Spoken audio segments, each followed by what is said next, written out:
Okay, so from what I understand, we are meant to begin from Siman Reish Ayin Aleph.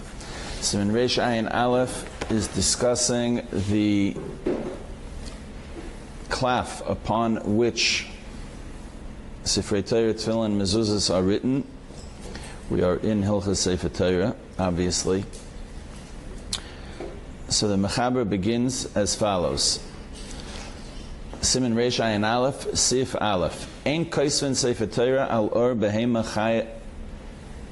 Again, Ein kaisven Sefer Torah al or behema chaya va'oif hatameim. One is not permitted to write a Torah scroll upon parchment which comes from an unkosher species of behema chaya or oif. Veloy al or dag. Nor can Sefer Torah be written on the hides of a fish. Afilu tohar. In other words, behema chaya va'oif may not be used for Sefer Torah if they are tameh, right? So you cannot use a lion skin to write a Sefer Torah. Why? Because a lion is an unkosher species. Now let's say I want to use salmon hide. So salmon is a kosher species of fish. So l'chayra it should be okay. So we say no. Fish are out. Why? So the reason is because fish, they stink. The smell is very bad, and apparently even when processing the hides, it's impossible to get rid of the zuama of the fish. What exactly zuama means is up for grabs, but be that as it may, fish are out. Is like an issue? Yes, it's not kosher. I'm saying, not that you want to make a Sefer Torah, but I'm saying it's like it's also to put different Torah on an orban. So that's an interesting question. In general, is it also to write? No, it's fine. I don't need a kosher Sefer Torah. I want to write a puzzle Sefer Torah. Is it also to do that? The pashtus is that it would be also to write at least Shem Hashem on such hides. That's the pashtus. Because we find regarding unkosher hides that it's also to write shemus on them. So b'pashtus the same would apply for dag. There's a bir halacha in Siman Lamed Beis in Aruch that talks about this in Sif Ches, I think. Va'afilu or nevelus utreifes shelohen. I'm sorry, I skipped the line. Abel kaisven al or behema chaya va'oif hatahirim va'afilu or nevelus utreifes shelohen. One is permitted to write Sefer Torah, Tefillin, Mezuzahs on the hides of kosher species of animals, whether they are behemoths, chayes, or oif is fowl, right? F-O-W-L.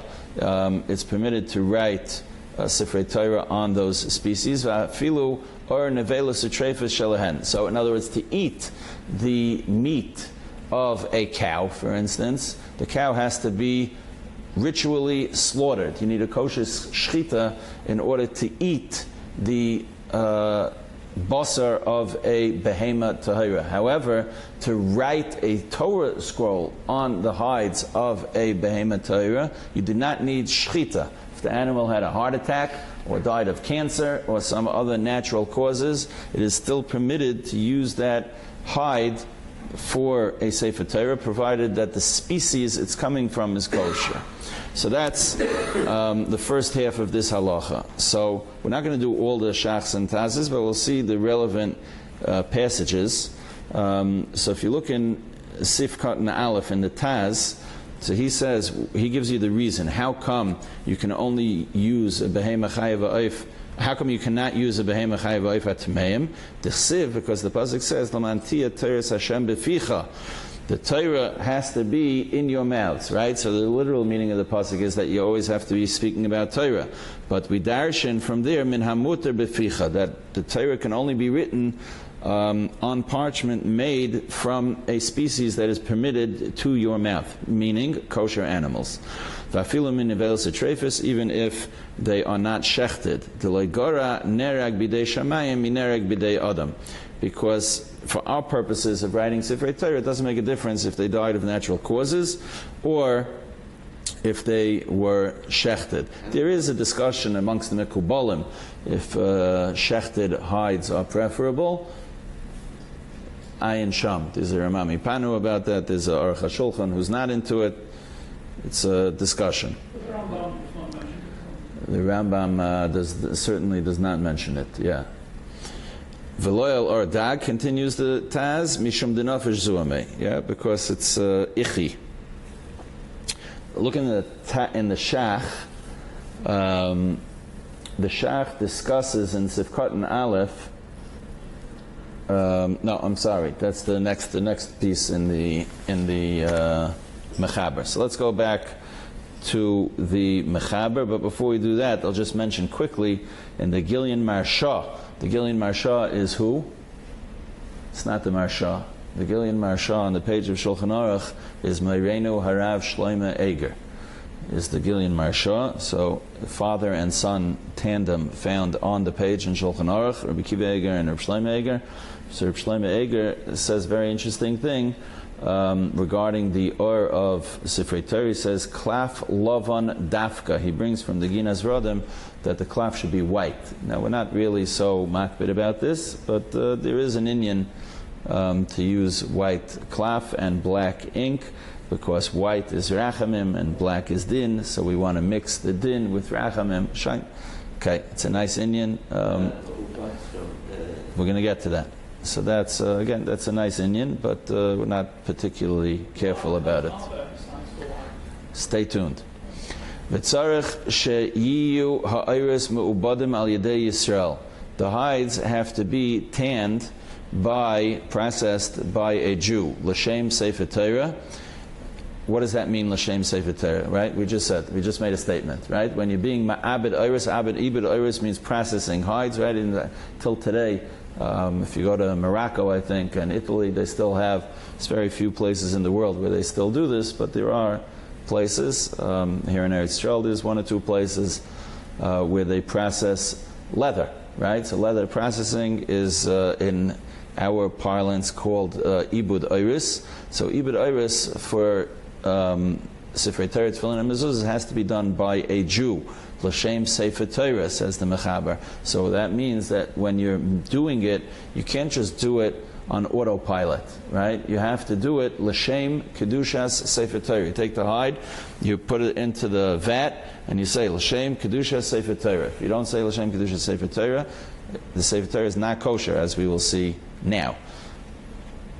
L'shem Sefer Torah. Sheyomer b'tchila se'ibud. You have to say at the beginning, K'shemesim oisam l'toich hasid.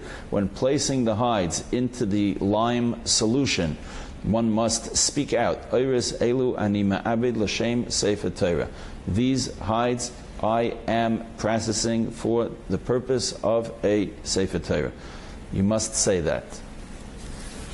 Ve'im ma'abdan goy. Yisayeya ha-Yisrael ma'at. Now, there's a problem, right? What's the problem? The problem is that Jews don't like doing this kind of work, right?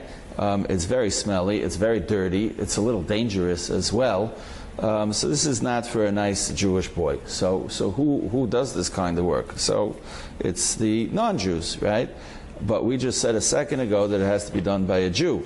So how do we deal with this issue? So there's two ways to deal with it. The Rambam says that there's no way to deal with it. The Jew has to do it whether you like it or not. And if you go to these places here in Eretz Yisrael, you'll see that there are Jews that do it. However, the Rosh says, now I don't know, I'm not a historian, I don't know if these shittas are born out of the practical reality on the ground or not. I don't know, I'll leave that to the Chokrim.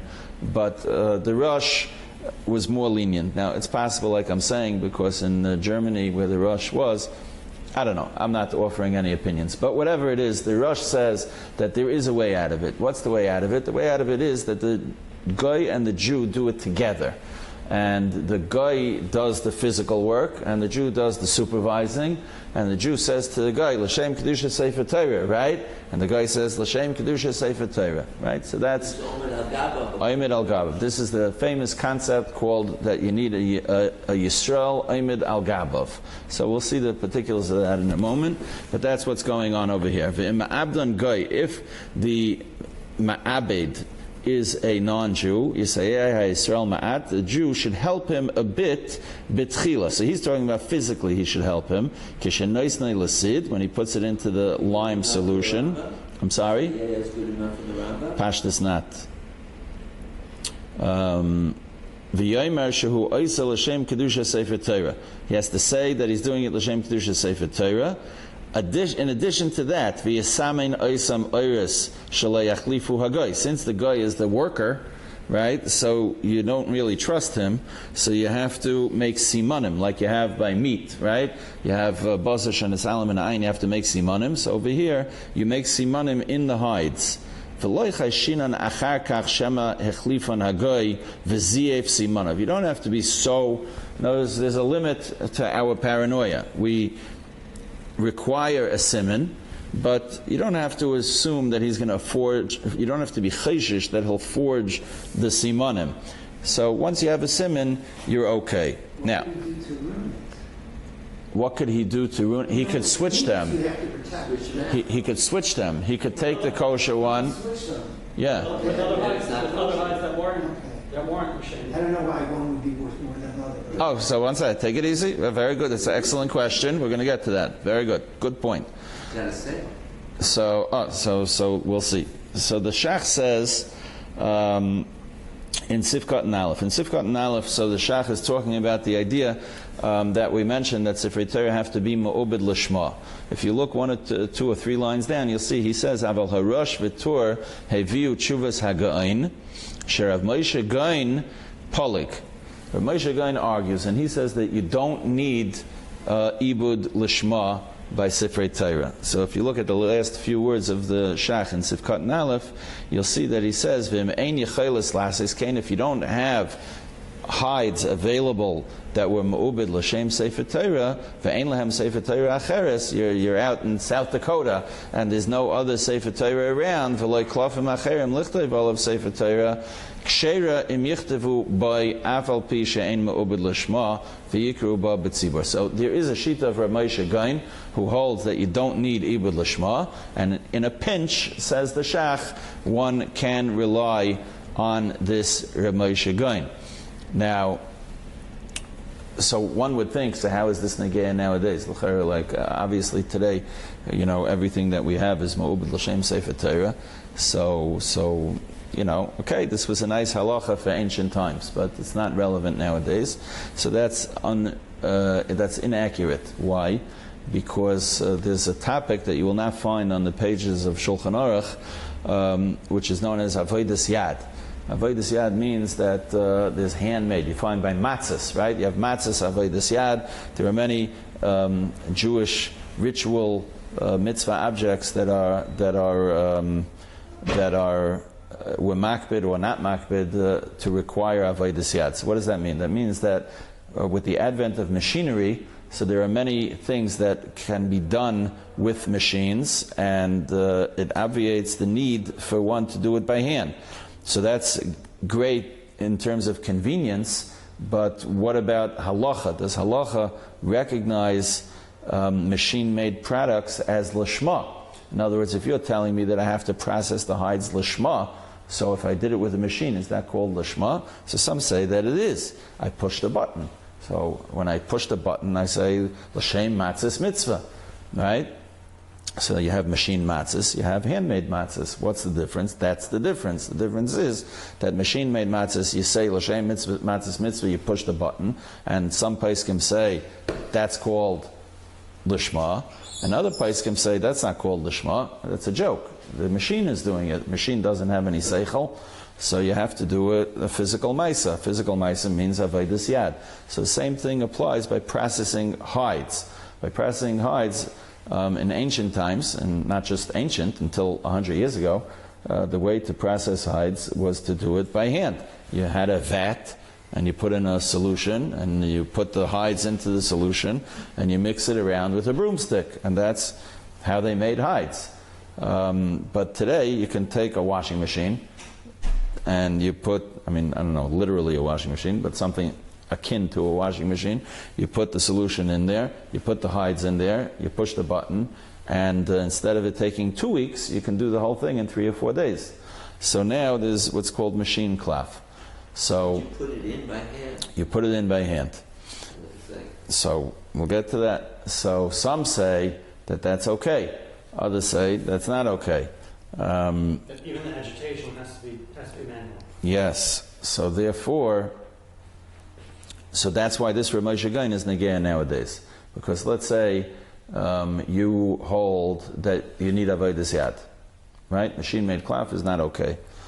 And now you're in a shul, and they have a Sefer Torah made with machine-made cloth. Oh, so I got to go across the street. Here's a Torah somewhere else. So no, so that's where this Rav Moshe Gaon comes into play, is that even for someone who's makbid on avodas yad, but you do have a backup, you have like a svek over here, because you have this sheet, this Rav Moshe Gaon from the Shach, that you don't need ibud lishma at all. Okay, just speaking that out. Even according to the shittas that hold that you do need ibud lishma, that's only the actual processing of the hides. But once the hides have been processed, so then there's the tikkun haklaf. Tikkun haklaf means actually getting it ready for use. Like you have a bolt of cloth, right? And then you have the tailor who makes the bolt of cloth into a suit. So that doesn't need lishma. It's the making of the cloth. That's what needs lishma. So the making, turning hides of animals into parchment, that needs lishma. But the actual finishing up the job and cutting it and making the lines, that does not need lishma. And conversely, it doesn't help the lishma either. In other words, if the Jew does that, correct. It does the mashal. It's too late, right? Correct. Well, the goy can do the lines and all. Well, we'll see that there are machmirim, but yeah, technically Gimel in the Shachs, he says sheyomer kain beferish. It has to be spoken out. V'loy b'machshava l'chutz. So this is also a huge machlokes in the Rishonim and in the Achrayim. When you're processing the hides, if you actually have to speak out the words l'shem kedusha sefer Torah, or if as long as you think it, that's enough. Now here in the Taz, if you look like midway through the Taz in Gimel, we'll just see a couple of lines of it. You'll see that he says, "Umasha kasav Shulchan Aruch b'tchilas ha'ibud." This that we say that you have to say l'shem kedusha sefer Torah at the beginning of the ibud. Nira deloy ba l'mayit b'seif ha'ibud. It doesn't. He's not coming to exclude. Now, let's say the processing takes, for instance, let's say 10 days. So the Taz says, when he says to do it at the beginning, doesn't mean the first day as opposed to the 10th day. The Adir Abba, Matzinu b'kama m'kayma she'ena ma'isa nikra ela al shem ha'goymer. The guy who does it, right, the 9th or 10th, right, we're digging a pit in Bava Kama, right? So the guy who digs the last 2 inches, right, he's the one who's going to get punished. So over here also says the Taz, if you finished it off, that's also okay. V'im kain ki Messiah bigmar vaday mahani, right? That would also be okay. Fine. So I just wanted to speak that out in the Taz. Let's also just see the Shach in Dalet and Hey. So the Shach says in Dalet that you have to do it l'shem sefer Torah, kasav beis yosef b'rechaim, and ma'ubed l'shem mezuzah, pasal l'tfilin. The tfilin chamura mi mezuzah, v'aday du adin, and ma'ubed l'tfilin, pasal sefer Torah. The kedusha sefer Torah, chamura mi tfilin. What he's saying over here is the following. There are 3 items for the purposes of this discussion. There's a sefer Torah, there's tfilin, and mezuzahs. Now, do all three have equal kedusha? So the answer is no. Sefer Torah has the most kedusha, tefillin has second most kedusha, and mezuzah has third most kedusha.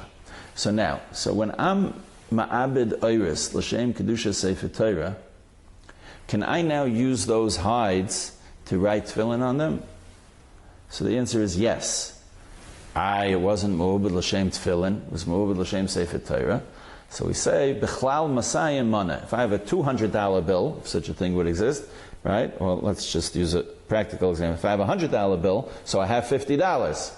But what do you mean? You don't have $50, you have $100. Yeah, okay, but included in $100 is $50, right? So it's the same thing. So if I was ma'abed these ayres for a Sefer Torah, so included in that is tefillin, because tefillin is $50, Sefer Torah is $100, right? The kedusha of tefillin is less than Sefer Torah. However, this is what the Shach is saying over here. Let's say I was ma'abed ayres l'shem kedushas tefillin.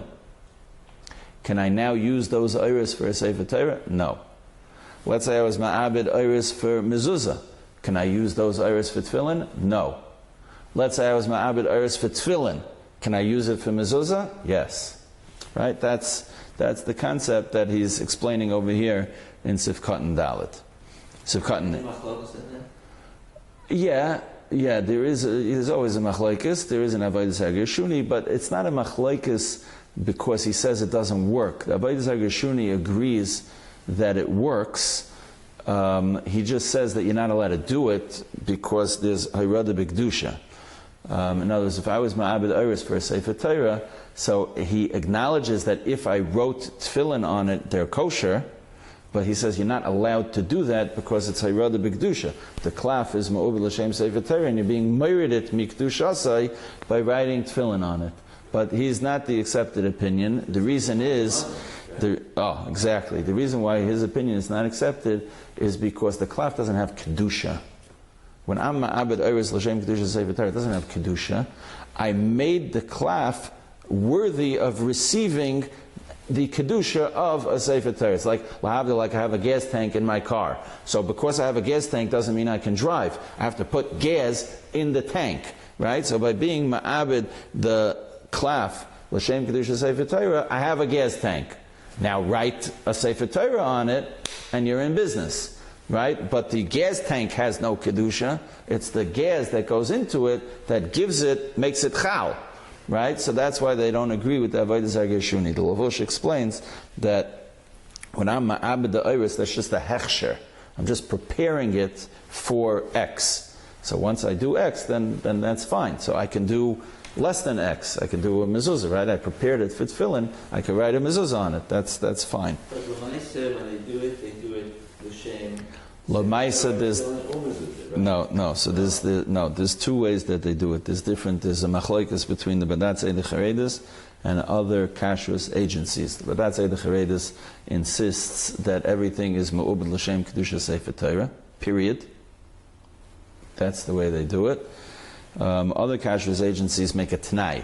Rabbi Kiva Eger, if you look over here on the side of the Shulchan Aruch, you'll see that Rabbi Kiva Eger on this sif talks about making a t'nai. The Pischei Tshuva brings Tshuvas Rabbi Kiva Eger.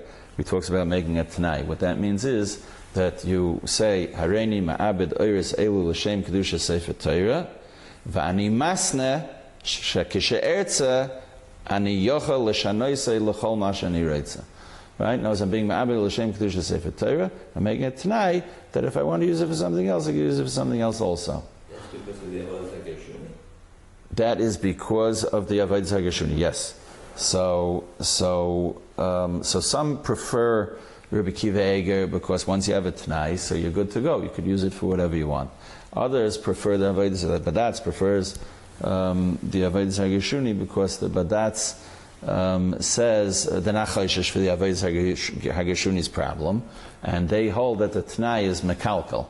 They don't like the t'nai. There's a machlokes whether the t'nai helps or not. L'halacha l'maisa we paskin that both are beseder. It's just a question of which one is better. So l'maisa, regarding that issue, all the klaf bismanenu is fine. There are other issues, but regarding that issue, there's two different mahalchim, and either one is okay. Let's just see the shach and sifkat and hey, yisayeya, right? We said that the Jew should assist the non-Jew in the processing of the hides. Nira, the haymisayeya, the tzrichuhu, einay el lechatchila al tzad hayeser toiv. Avol b'diavad, afilu leisiyei klal, el sha'emer lo'evid kechavim, she'abdenu l'shmoi, sagi b'kach. So the Jew doesn't actually have to get dirty, right? He can just supervise, right? That's, shach says you can get away with that. So that's Sifkat and Aleph in a nutshell. Yeah, now, correct. The Loike Beis Yosef. Now, obviously, it goes without saying that there are complete svarim written on this one sif that we just learned, and we have just not even scratched the surface. Okay. What's the custom? Do we follow this shot? No, today everything is done by Jews. Today it's done by Jews. I'm saying they have Arabs working in the places. If you go to not Malay Adumim, Malay Amos.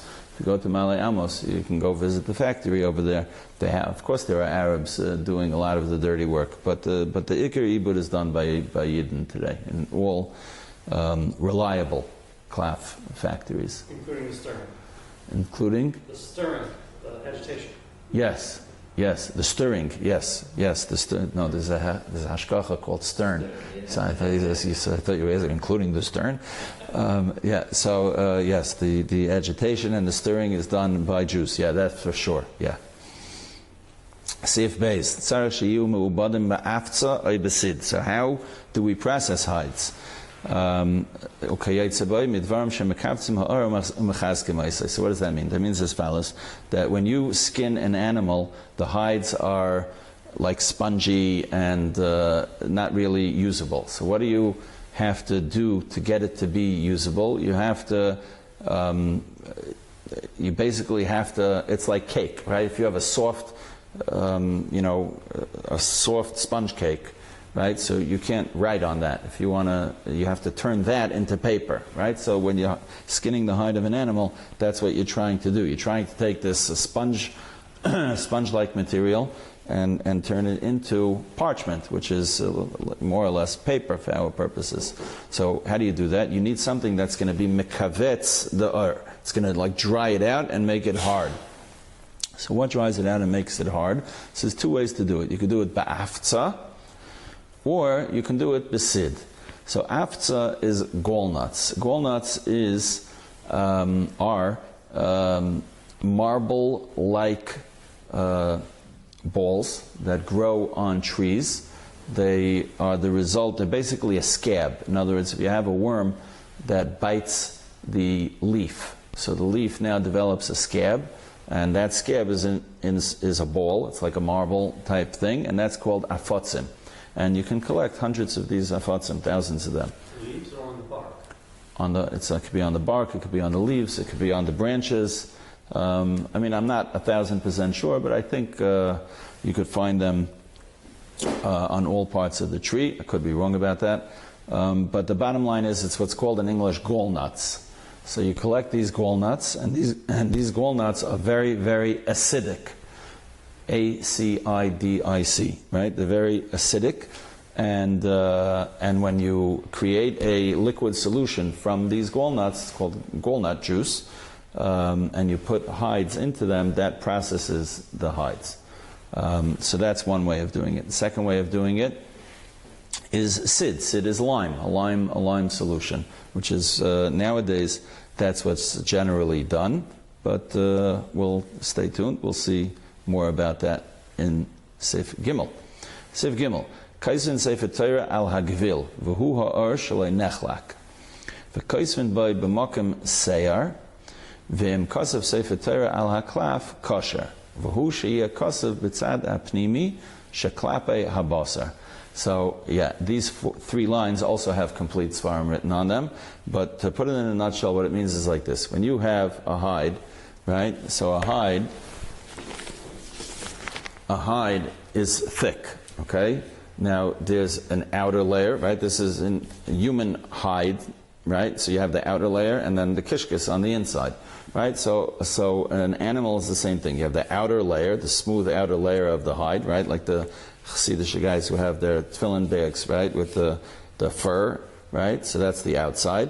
And then you have the kishkis underneath, right? So what you have to write on, that's what he's saying. He's saying, Kaisin Sefer Torah al hagvil. So gvil is the entire hide, and you just dunk it into the afatzim, you process it, and you take it out, and you write on the gvil. Okay? That's one thing you can do. V'hu ha'or shaloi nechlak. It's the whole hide. The kaisvin by b'makim seir, and you write over here, on the outside of the gvil. Okay? V'im kasav Sefer Torah ala klaf kosher. Now what's klaf? Klaf is, you take the gvil, right? You take the hide, you put it into the solution, and it comes out. When it comes out, so then they scrape off all the junk on the inside, the bottom layer and all the thing, and you're left more or less with just like a little bit, which is attached to the outer layer.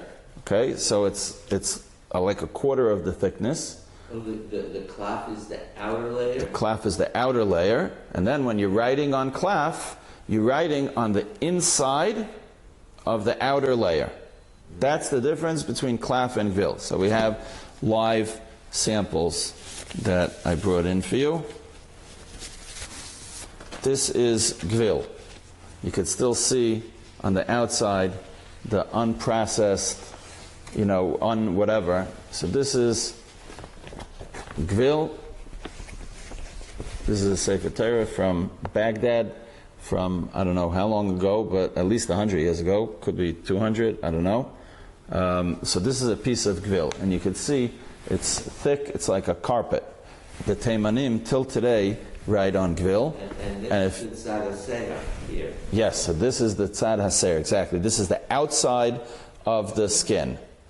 Okay, and the Teimanim, until today, if you go to a Yemenite shul, you will see that they still write on this, and the reason why it's a dark brown color is because ibud afotzim, when you ma'abed iris in this walnut solution, it comes out in this kind of color, either reddish or yes, tannic acid. So that's the color that it comes out. Okay, so that's this is gvil, and if you do hagba on a Teimani Sefer Torah, yeah, you're either going to get a hernia or you have to be, Teimanim have to work out a little. Yeah, it's definitely much heavier. Now this is just regular standard cloth, right? So regular standard cloth. So this is the outside. In other words, here on the gvil, this is what they're writing on. Over here by us, it's the outside. Okay, this is the smooth part. They write on the smooth part, and the kishkis is the unfinished part. By us, it's the other way around. We finish off the kishkis, the inside, and that's where we write, and the outside is the unused part, right? So that's the difference between gvil and klaf. So that's what the Mechaber is talking about over here. Kaisvin Sefer Torah ala gvil. You write a Sefer Torah, so Mechaber wants a Sefer Torah like this. V'hu ha'or shloi nechlak. V'kaisvin b'oi b'makam seir. V'em kasav Sefer Torah al ha'klaf. Kosher. But if, says the Mechaber, a concession. If you wrote a Sefer Torah on klaf, alright, it's kosher. V'hu she'yeh kasav b'tzad ha'pnimi she'klape ha'basar. Just make sure you write on the other side. Jumps in the Ramah. And says the Ramah, uklafim shalanu, our klaf nowadays, yoiser mufcharim migvil. Don't tell me this business that you have to write on gvil, and if you wrote on klaf, it's kosher. No. Says the Ramah, sorry. Our klaf is better than gvil. The kaisvin aleim lechatchila, letzad habasar, the ein kaisvin achshav al gvil. We do not write on gvil. Vimshina, and if you changed, now not if you changed and wrote on gvil, but rather if you changed and the kasav al haklafim b'makim seir, you wrote on the outside, pasal. Mihu yesh mekilim b'zeh, right? L'maisa we paskin it would be pasal. So if you write on the outside of the klaf, it would be pasal. But says the Ramah, don't forget the gvil. Gvil was what they did in those days, but today we don't use gvil. Today we use dafka klaf. Why? Look in the shach in Sifkat and Tes. The shach in Sifkat and Tes tells you why. Ki haklaf hu no'eh. Because klaf is nice. This is not so nice. Klaf is very nice. It's kishmak. Ki agvil loy husar mimenu ki im haseir. There's not, the only thing taken out of it is the hairs. That's all. Otherwise, it's still complete. Ubetzad hasheni loy husar klum. And on the other side, there's nothing taken off at all. Gam al hagvil haisa kveda yoser midai. It's very heavy. Lakach haminig lichtov sefer Torah al klaf. Therefore, the minig has become to write Sefer Torah on klaf. This is what the Shach says, b'shem de Mari Mintz, and this is already coming from the Rishonim. That in Ashkenaz at least, they wrote Sefer Torah on cloth. So even though you prepare the tzad seir on the cloth, what is this about? Is that can you be able to use the better part of the? Yeah, it writes better. Yeah, right. Whatever you have, you're supposed to use the better part. So that's. Yeah. Okay. Probably towards the end of the show. Yeah. I'm sorry. We're probably at the end of the show. Say that. Fine, no problem. Okay, so we're up to Dalit. Okay. So, Well, there's yeah. a question about the Taz and Sifkat Nal. Yes. The